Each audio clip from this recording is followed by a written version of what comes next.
দোয়া পড়লে আল্লাহ তাআলা সকল গুনাহ ক্ষমা করে দিবেন। ভাইরা আমার, কোরআন কারীমের সূরা নিসার 110 নম্বর আয়াতে আল্লাহ রাব্বুল আলামিন ইরশাদ করেছেন, আউযু বিল্লাহি মিনাশ শাইতানির রাজীম, ওয়া মান ইয়ামাল সুআন আও ইউযলিম নাফসাহু সুম্মা ইয়াস্তাগফিরুল্লাহ ইয়াজিদিল্লাহা গফুরুর রহিমা। যে ব্যক্তি খারাপ কোনো কাজ করবে, ওয়া মান ইয়ামাল সুআ, কোন অপরাধ করবে, খারাপ কাজ করবে, হারাম কোনো কাজে লিপ্ত হবে, আও ইয়াজলিম নাফসাহ, অথবা যে ব্যক্তি নিজের প্রতি নিজে অবিচার করেছে, অন্যায় করে পাপাচার করে জর্জরিত হয়ে গেছে, সুম্মা ইয়াস্তাগফিরুল্লাহ, এরপরে যদি সে আল্লাহর কাছে ইস্তেগফার করে, ক্ষমা প্রার্থনা করে, ইয়াজিদিল্লাহা গফুরুর রহিমা, সে আল্লাহ রাব্বুল আলামিনকে ক্ষমাশীল পাবে, অনুগ্রহকারী পাবে। যদি সে আল্লাহর কাছে মাফ চায় চাওয়ার মতো, তো সে দেখবে যে আল্লাহ তাআলা তাকে মাফ করে দিয়েছে, অনুগ্রহ করেছে, রহম করেছে।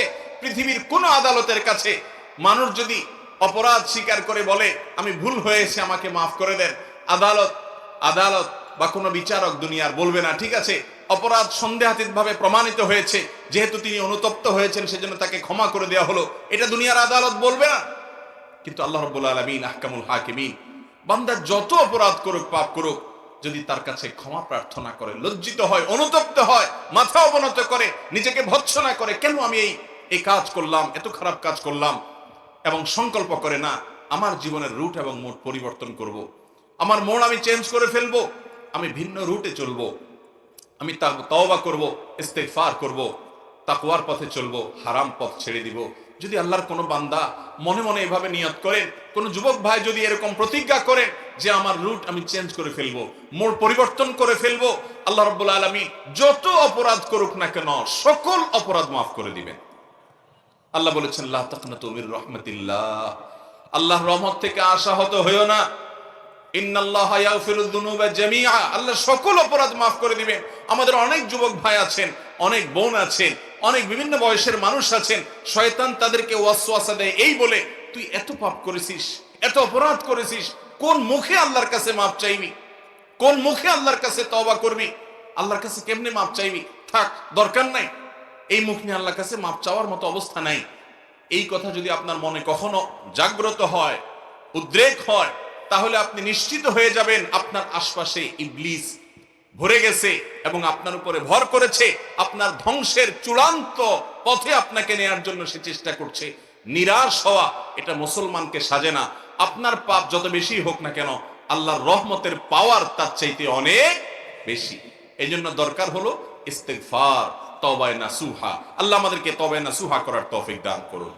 তওবায়ে নাসুহা করলে আল্লাহ তাআলা সমস্ত পাপ মাফ করে দিবেন।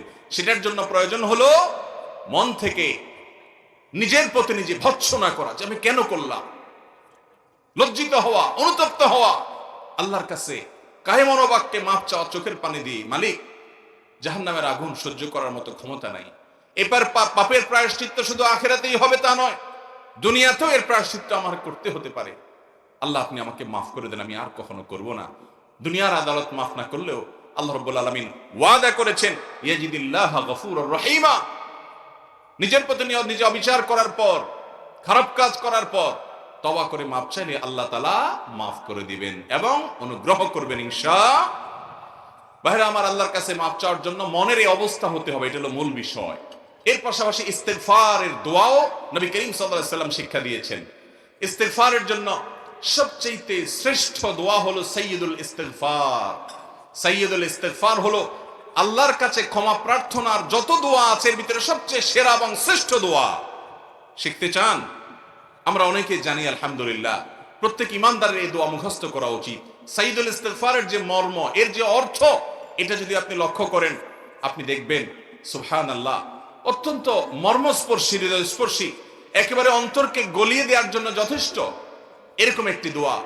আল্লাহুম্মা আনতা রব্বি, হে আল্লাহ আপনি আমার রব, আপনার সাথে আমার সম্পর্ক হলো আমি আপনার গোলাম আর আপনি আমার পালনকর্তা, আপনি আমার রব, আমি এটা স্বীকারোক্তি করছি। আল্লাহুম্মা আনতা রব্বি লা ইলাহা ইল্লা আন্ত, আল্লাহ আপনি ছাড়া সত্যিকারের কোনো মাবুদ নাই, ইবাদত আর দাসত্ব গোলামি করার উপযুক্ত একমাত্র আপনি, আর কেউ নাই, এই তাওহীদের সাক্ষ্য আমি দিচ্ছি। খালাকতানি, আল্লাহ আপনি আমাকে সৃষ্টি করেছেন, আপনি আমাকে সৃষ্টি করেছেন। ওয়া আনা আবদুক, আমি আপনার গোলাম। ওয়া আনা আলা আহদিকা ওয়া ওয়া'দিকা মাস্তাতা'ত।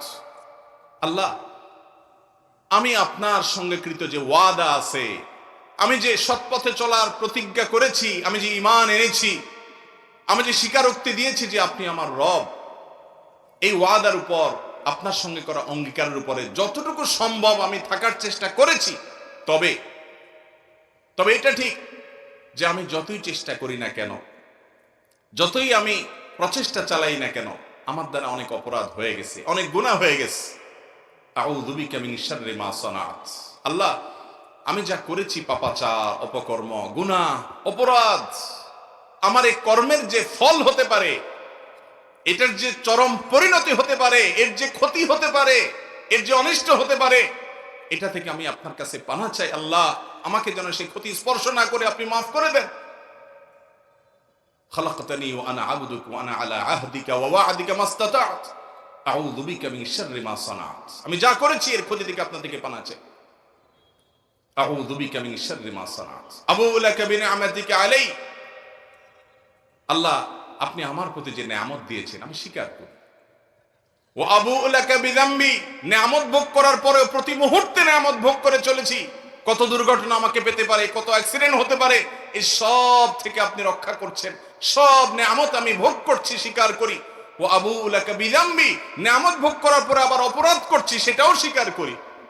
ওয়া আবুউ লাকা বিযামবি ফাগফিরলি, অতএব আপনি আমাকে মাফ করে দিন। ফাইন্নাহু লা ইয়াগফিরুয যুনুবা ইল্লা আন্ত, কারণ আপনি ছাড়া আর কেউ মাফ করতে পারে না। আল্লাহুম্মা